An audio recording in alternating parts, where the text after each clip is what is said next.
गरीब भाई की अमीर बहन। किशोर और पिद्दी दो भाई बहन थे। पिद्दी बहुत खर्चीले स्वभाव की थी। वो जितना कमाती अपने ऐशो आराम में पैसे उड़ा दिया करती। लेकिन किशोर समझदार था, घर को साथ लेकर चलना जानता था। अपनी बहन के जितना कमाता तो नहीं था, लेकिन फिर भी वो किसी तरह घर का खर्च चला लेता था। एक दिन पिद्दी किशोर से कहती है, किशोर, तुम थोड़ा ज्यादा क्यों नहीं कमाते? मेरे दोस्त रोज मेरा मजाक उड़ाते हैं। अरे बहन, मैं कोशिश तो कर रहा हूँ। अच्छा सुनो, अगले महीने रक्षाबंधन है, मुझे सोने का हार चाहिए, इससे कम कुछ भी ना लूंगी। अरे दिला दूंगा बहन। किशोर को पूरी रात नींद नहीं आती।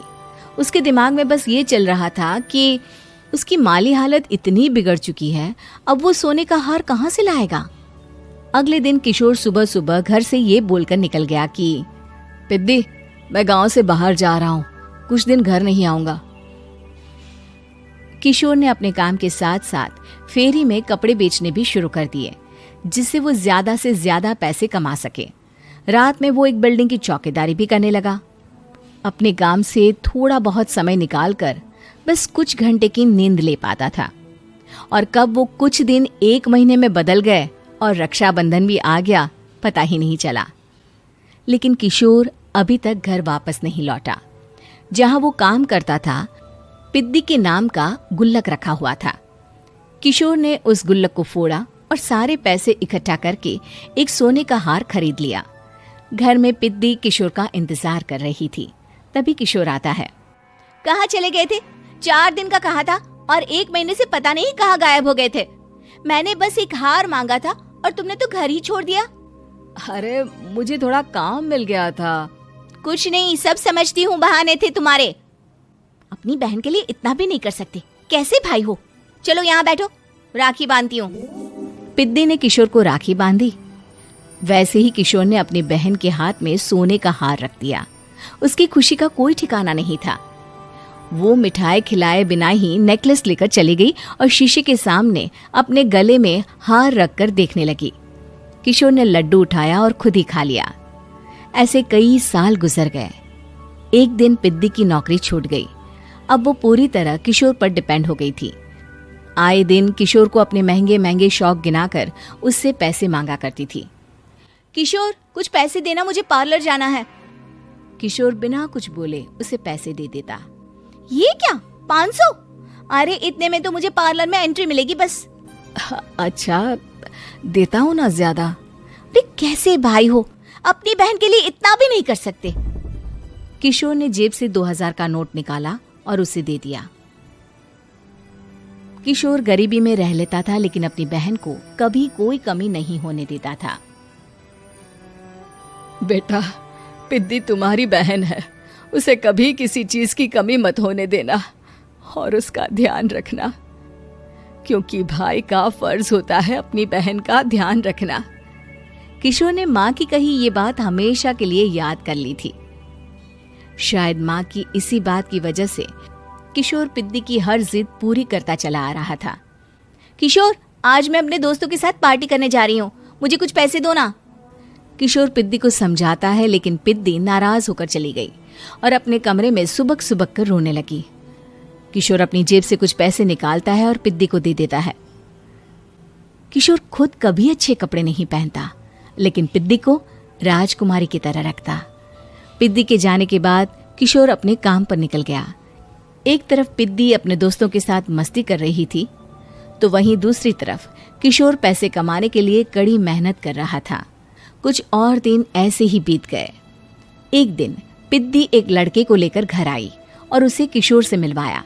किशोर, मुझे इस लड़के से शादी करनी है, लेकिन इनके मम्मी पापा बोल रहे हैं कि उनको दहेज में एक कार चाहिए, तभी वो मेरा और पंकज का रिश्ता कबूल करेंगे। लेकिन बहन, कार खरीदना कोई सब्जी खरीदने के बराबर तो नहीं है।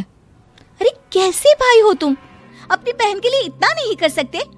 देखो, मैं ज्यादा इंतजार नहीं कर सकती, तुम्हें 1 साल में मेरे लिए कार खरीदनी ही होगी। अच्छा पंकज, एक काम करो, कल तुम अपने माता पिता को घर बुला लो, मैं उनसे तुम्हारे और पिद्दी के रिश्ते की बात कर लेता हूँ। अगले दिन किशोर के छोटे से घर में पंकज और उसके माता पिता आते हैं। बेटा, तुम्हारी बहन ने हमारी शर्त तो बता ही दी होगी। जी बेटा, तुम तो इतने छोटे घर में रहते हो, दहेज कहाँ से लाओगे? मैं अपनी बहन की खुशी के लिए सब कुछ कर सकता हूँ। पंकज और पिद्दी का रिश्ता तय हो जाता है। किशोर अब अपनी क्षमता से 4 गुना ज्यादा काम करने लगता है। सुबह सबके घरों में न्यूज़पेपर फेंकता, दिन में मजदूरी करता और रात में चौकीदारी करता। खूब मेहनत करके किशोर ने अपनी बहन की शादी के लिए पैसे जुटा लिए। उसने अपनी बहन के लिए कार खरीद ली। जब वो पिद्दी के ससुराल वालों से मिलने गया तो उन्होंने किशोर से और पैसों की मांग की। इस बार किशोर हार चुका था। पिद्दी माफ करना, मैं तुम्हारी शादी उस लड़के से नहीं कर सकता। वो लालची लोग हैं, उन्हें सिर्फ पैसों से मतलब है। देखो किशोर, मैं पंकज से ही शादी करूंगी।